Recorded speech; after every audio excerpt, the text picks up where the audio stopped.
मोदी जी, बंगाल की तरफ चलते हैं। वेस्ट बंगाल में जो है इस बार चुनाव काफ़ी ज़ोरों में लड़ाई हो रही है। पिछली बार जब आप 2019 में 18 सीट लाए थे 42 में, तो लोग चकित रह गए थे, लोगों को उम्मीद नहीं थी कि आप 18 सीट लाएंगे। इस बार आपके एक नेता ने कहा है कि 36 सीट आ सकती है। राजनाथ जी ने मुझसे इंटरव्यू में कहा था कि 36 सीट आ सकती है। कैसे देख रहे हैं इस वक्त माहौल को? देखिए, जहाँ तक लोगों का चकित वाला जो आप कह रहे हैं ना, उनका प्रॉब्लम यह है कि मुझे 10 साल हो गए, अभी भी वो मानने को तैयार नहीं कि देश की जनता ने मोदी नाम के किसी व्यक्ति को प्रधानमंत्री बनाया। तो ऐसी एक जमात है जो देश के मैंडेट को स्वीकार करने को तैयार नहीं है जी। अब हकीकत है भाई कि देश की जनता हमको समर्थन दे रही है। आपने हिसाब लगाया था नहीं होगा नहीं होगा, वो तो आपकी गलती थी जी। हमारे तो लोगों के साथ संपर्क है। और मैं मालदा में था, मैंने जी, मैं हैरान था कितना बड़ा जबरदस्त वहाँ माहौल था जी। अब जनता जनार्दन का विश्वास बन रहा है कि देश में एक स्थिर मजबूत सरकार है। बंगाल में भी उसका परिणाम अच्छे मिले। और टीएमसी के शासन में महिलाओं पर जो अत्याचार हो रहे, संदेश खाली की जो घटना है, पूरे देश को हिला दिया है जी। और उसका गुस्सा निकलना ही निकलना है मतदान में। आखिर जनता के पास तो मताधिकार है, उसी से अपना गुस्सा निकालेंगे जी। तो गुस्सा निकलना है, बहुत स्वाभाविक है। आपने देखा होगा नोटों के ढेर, क्या कभी आपके टीवी वालों ने इतने सारे नोटों के ढेर कभी पकड़े गए देखा था? पिछले कुछ सालों में आप लगातार 50 करोड़ के ढेर, 300 करोड़ के ढेर, 250 करोड़ के ढेर, 200 करोड़ के ढेर, देश चौंक गया है जी। आप कितना इसको दबाने की कोशिश करो, लेकिन देश के दिल दिमाग में स्थिर हो चुका है कि ये लूटने वाले लोग हैं। तो इस बार जीत और बड़ी होगी? बिल्कुल, क्लीन स्वीप कर रहे हैं। उड़ीसा को कैसे देखते हैं? उड़ीसा में आपने जो है बीजेडी का साथ छोड़ा। भारतीय जनता पार्टी वहाँ अलग रही है। बीजेडी ने मुद्दों के आधार पर समर्थन, केंद्र में हमारा समर्थन किया था मुद्दों के आधार पर जी। और ऐसे बहुत से दल हैं जो मुद्दों के आधार पर हमें समर्थन देते रहे हैं।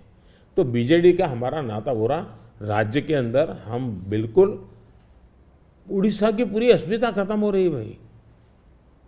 उड़ीसा की अस्मिता संकट में है। उड़िया लैंग्वेज वो खतरे में आ रही है। और मैं नहीं मानता कि उड़िया के लोग अब ये लंबे अरसे तक इसको सहन कर सके। इतने संसाधन है जी। आज उड़ीसा देश का रिचेस्ट स्टेट बन सकता था जी, रिचेस्ट स्टेट, लेकिन क्या हालत बना के रखी है। तो अब उड़ीसा के सामान्य मानवी के अंदर एस्पिरेशंस है जी। और मुझे लगता है कि हमें सेवा का मौका मिलना चाहिए। हम उड़ीसा को कहां से कहां पहुंचा कर देंगे। उड़ीसा से बात बिहार की भी करते हैं। बिहार में आपने फिर नीतीश जी के संग वापस जो है आपका गठबंधन उनके साथ है, उस गठबंधन के साथ लड़ रहे हैं। कैसे देखते हैं? पिछली बार 39 सीटें थी आपकी 40 में, क्या इसको रिपीट कर पाएंगे? पहले एक तो हम चुनाव असेंबली का 60 लड़े थे जी। बाद में वो कहीं गए, फिर वापस आए। तो हम जो जनता का मैंडेट है उसके अनुसार साथ में है जी। जहाँ तक जन समर्थन का सवाल, कल मैं बिहार में ही था जी। जो जन समर्थन में देख रहा हूँ जी, अनप्रेसिडेंटेड, इतनी गर्मी में कोई पैंडल नहीं, कुछ नहीं जी। और लाखों लोग जिस प्रकार से इस बात से जुड़े हुए हैं, मैं साफ देख रहा हूँ जी कि बिहार में पहले हम एक आध सीट शायद हार जाते थे, शायद इस बार एक भी नहीं हारेंगे। 40 में 40 एक भी नहीं हारेंगे। बहुत बड़ा बयान है। मोदी जी, एक आध पर्सनल सवाल आपसे करना चाहूँगा। आपने बहुत इलेक्शन देखे हैं, आप गुजरात में लंबे समय रहे हैं, ये आपका तीसरा चुनाव है सेंटर में। मैंने देखा है कि समय समय पर चुनाव से आप पर पर्सनल अटैक अक्सर होते जाते हैं। कहीं पे कभी बोला जाता है मोदी को गोली मार दो, कभी बोला जाता है सर फोड़ दो। अभी हाल फिलहाल में राहुल गांधी ने भी आप पर आपको कुछ ऐसे शब्द बोले हैं जो कि पर्सनल अटैक के तौर पर उनको भी देखा जा सकता है। ये ऐसा मोदी के साथ क्यों होता है? मोदी के साथ क्यों हो रहा है इसका जवाब तो मेरे पास नहीं है, लेकिन ये सवाल मोदी को क्यों पूछना चाहिए? ये सवाल इस देश में चर्चा का होना चाहिए कि सार्वजनिक जीवन में आखिर मोदी का गुनाह क्या है। वो पीएम बना वही गुनाह है ना। मतलब आप जो भी गाली देते हैं प्रधानमंत्री को दे रहे हैं। अब प्रधानमंत्री को इस प्रकार से सर फोड़ देंगे या कभी मेरी माँ को गाली देना कभी ये, और मैं हैरान हूँ जी, भारत के राष्ट्रपति पर भी किस प्रकार का कटाक्ष किया गया था। शर्म आए इस प्रकार की भाषा का प्रयोग किया था। मैं हमेशा मानता हूँ जी मतदाता ही मेरा परिवार है, देश ही मेरा परिवार है, और मैं सकारात्मक राह से जा रहा हूँ। लेकिन जो ऐसा कर रहे हैं उस पर तो मैं आप लोगों पर छोड़ता हूँ, देशवासियों पर छोड़ता हूँ कि इन लोगों की तरफ कैसे देखना चाहिए। मोदी जी, अगर एक सवाल मैं ये समझना चाहूँ कि ये जो तीसरा टर्म होगा आपका, वो पहले दूसरे से अलग कैसे होगा? पहला कार्यकाल मेरा कैसा गया, तो मैं सामान्य मानवी की जो ज़रूरतें थी उनको मैं एड्रेस करना चाहता था। मैंने उस दिशा में काम किया, और उस समय देश के अंदर एक निराशा का वातावरण था, सरकार के प्रति नफरत का वातावरण। भाई सरकार यानी निकम्मी, मुझे विश्वास भरना था, मैंने उस पर काम किया, मजबूती लाया। जो दूसरा कार्यकाल था वो मैंने कुछ परिणाम दिखाए, लोगों को विश्वास भर दिया कि हम आगे बढ़ सकते हैं, हम दुनिया के अंदर एक कॉन्फिडेंस लेवल आया है देश में। वो कॉन्फिडेंस एक बहुत बड़ी ताकत है। अब आगे जो मेरा कार्यकाल है, मुझे ये जो हताशा में से विश्वास में परिवर्तित हुआ, आकांक्षा में परिवर्तन हुआ, जो एस्पिरेशंस के अंदर परिवर्तित हुआ, अब मुझे देश को तीसरी आर्थिक महाशक्ति बनाना है। लेकिन ये जब मैं 11 से 5 पे लाया, उसी की कंटिन्यूटी है जी। ये मैं 5 वर्ष और निकम्मा और 3 वाला अच्छा, ऐसा नहीं हो सकता जी। तो पहले मनमोहन सिंह के समय पर 11 तक थे, हम जोर लगा करके 5 पर ले आए, अब जोर लगा करके 3 पर ले जाएंगे। तो हम हर चीज़ में कंटिन्यूटी करना चाहते हैं।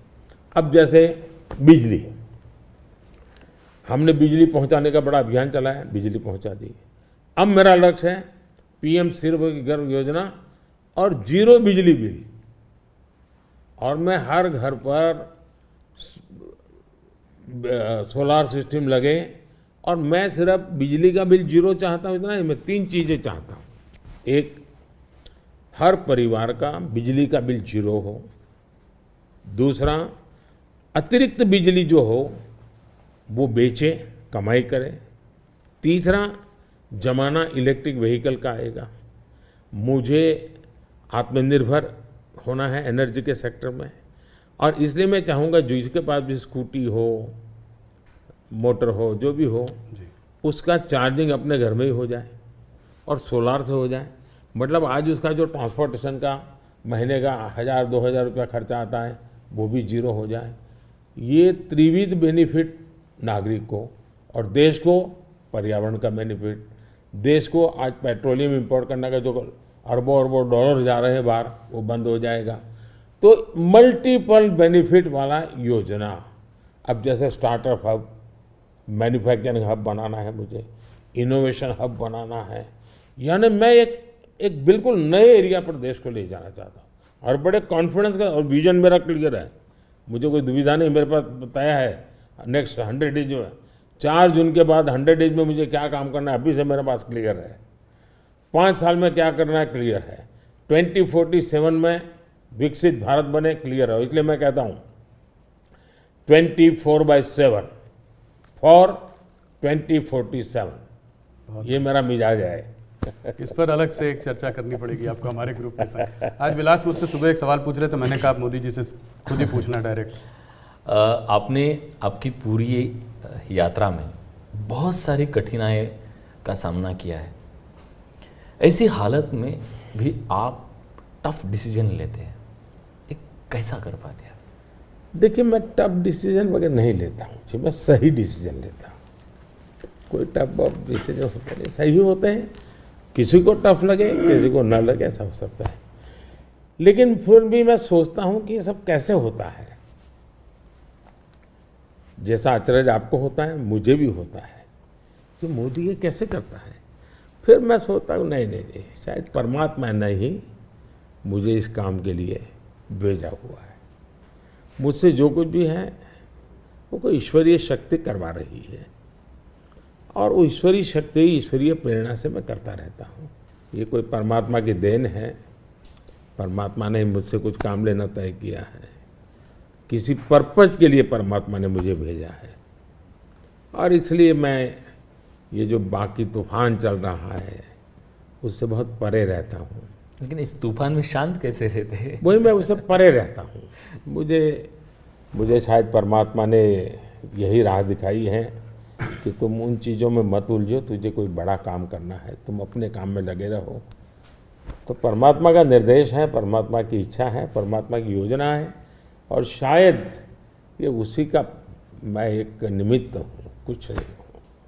Thank you. इसी से जुड़ा सवाल था कि आपको हम लोग देखते हैं, हमको आपका शेड्यूल मिलता है, आप इतना ट्रैवल कर रहे हैं, दिन में 5, 4, 6 रैली, वो भी कोई इस प्रदेश में तो कोई दूर दूसरे प्रदेश में, तो इस सब में आप फिट कैसे रहते हैं? कौन सी ऐसी शक्ति है जो आपको ये दृढ़ संकल्प दे रही है आगे बढ़ने का? पहली बात तो मैंने कहा ना कि ये मैं नहीं कर रहा हूँ, ये ईश्वर ने तय किया हुआ है। ईश्वर ने मुझे शायद इसी काम के लिए भेजा है, क्योंकि मैं जिस परिवार में पैदा हुआ हूँ जी, मेरी माँ ने कुछ पढ़ी लिखी नहीं थी, स्कूल नहीं देखा था, मेरा कोई पॉलिटिकल बैकग्राउंड नहीं है, और इतना बड़ा देश, इतना काम ईश्वर नहीं करेगा तो कौन करेगा?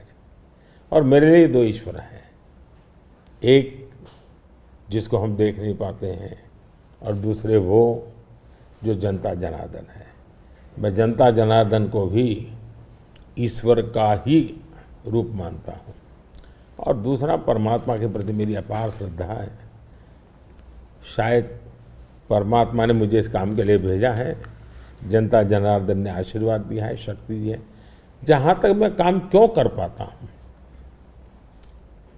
मैं मेरे लिए जीता नहीं हूँ, न मैं मेरे लिए जन्मा हूँ।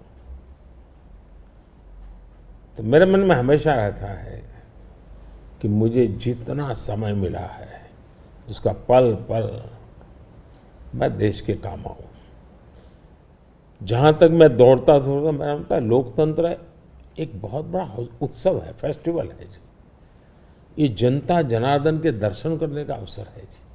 हमें मौका लेना चाहिए, जितना जनता जनार्दन के दर्शन कर सकते करना चाहिए।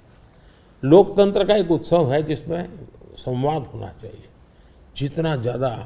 तो मैं इसको एक, जैसे हम घर में कोई बड़ी पूजा करते हैं ना, कैसे इन्वॉल्व होते हैं, मेरे लिए पूजा का समय है।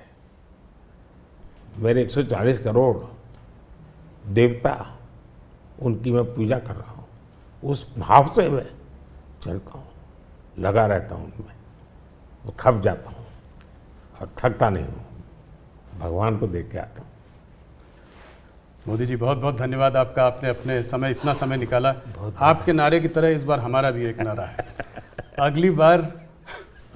अगली बार सिर्फ न्यूज़ 18 पर आर पार। बहुत बहुत धन्यवाद, आपने हम लोगों को समय दिया। चलिए, बहुत बहुत धन्यवाद। धन्यवाद। सगळ्यांना माझे नमस्कार। सगळ्या महाराष्ट्रातल्या जनतेला